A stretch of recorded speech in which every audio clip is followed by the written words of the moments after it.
Good evening, everyone, and welcome.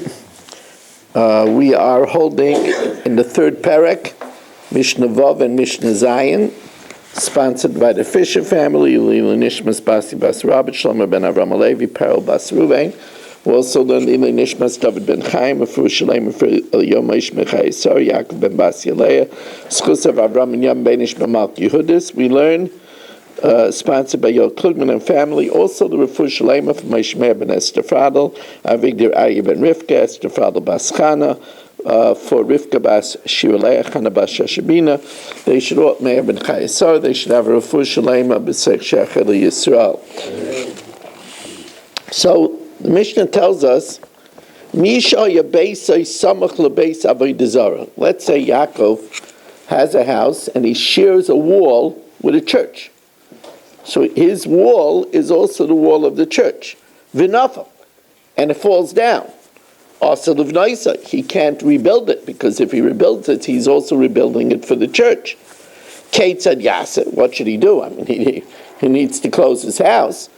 He has to bring the wall in 4 amas into his property line, and then he could rebuild it. If the land under the wall partially belonged to the church and partially belonged to him, so let's say the width under the wall was 2 amas, so he could count 1 amma as his property, and then he only has to bring it in another 3 amas. Avonav eitzav v'afarai, the stones, the wood, and the earth of the wall, since they are a wall of a church, mitamim kesheretz, is mitame like a sheretz, which means it would be mitame people until the evening. Shenemar, and it would only be mitame them b'maga. Shenemar shaketz tishaktzenu. It should be disgusting, like a sheretz. Rabbi Akiva says, no, it's more than that. It's matame kanida, which is also matame b'masa when carrying it, even if you don't touch it. Shenemar tizreim kamaydava. You should scatter the avodah zara like a menstruant woman. Say timerlay. Tell it to get out. Not nida matama b'masa, just like nida is matama. Even when you carry it, even if you don't touch it, af avodah zara matama b'masa. Avodah zara is also matama if you carry it, even if you don't touch it. Now, Mishna Zayin tells us shloisha botim hein. There are 3 levels of houses. Bayis sheboni mitchila v'avodah zara. If the house was built originally in order to be worshipped, it was a place that was to be worshipped, harizeh aser, then that's permanently aser.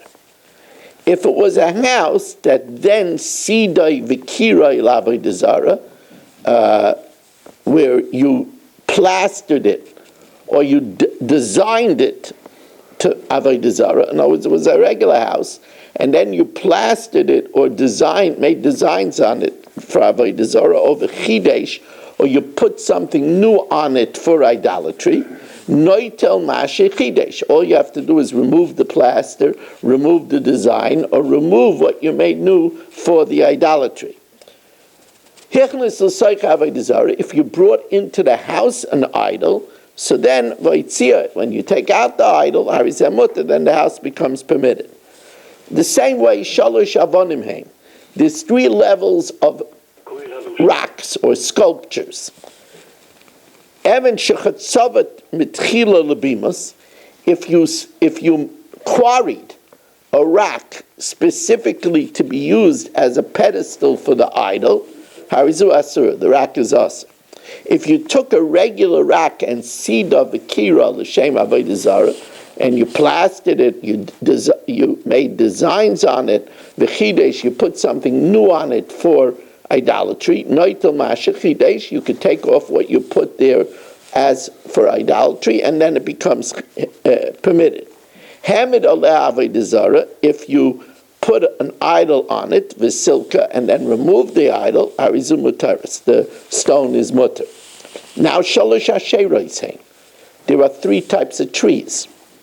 Ilon shenetoi metchila l'shem avodah zara, a tree that was planted for idolatrous purposes, harizeh aser.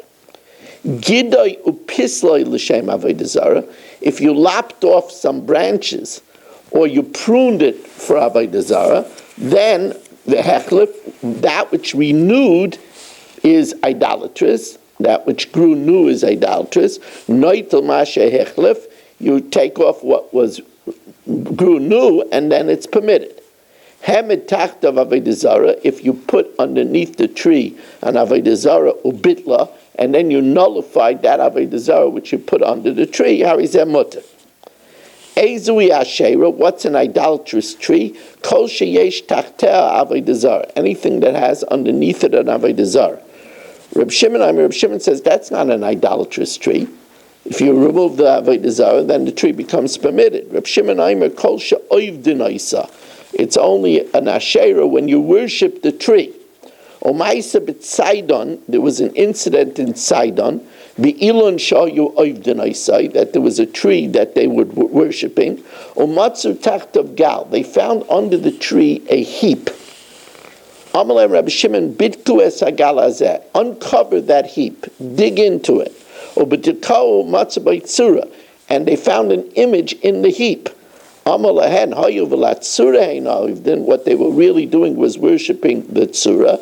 Nullify the tzura, get rid of the tzura, and then natalahen esailan, then the tree itself is permitted, like Reb Shimon, that if they are not worshiping the tree, but the image under the tree, they get rid of the image, and then the tree is permitted. Again, the Seder Halayla is that we'll davamar, say Tilim, then I'll speak for a few minutes before counting Svira, and then we'll have the Daf HaYomi.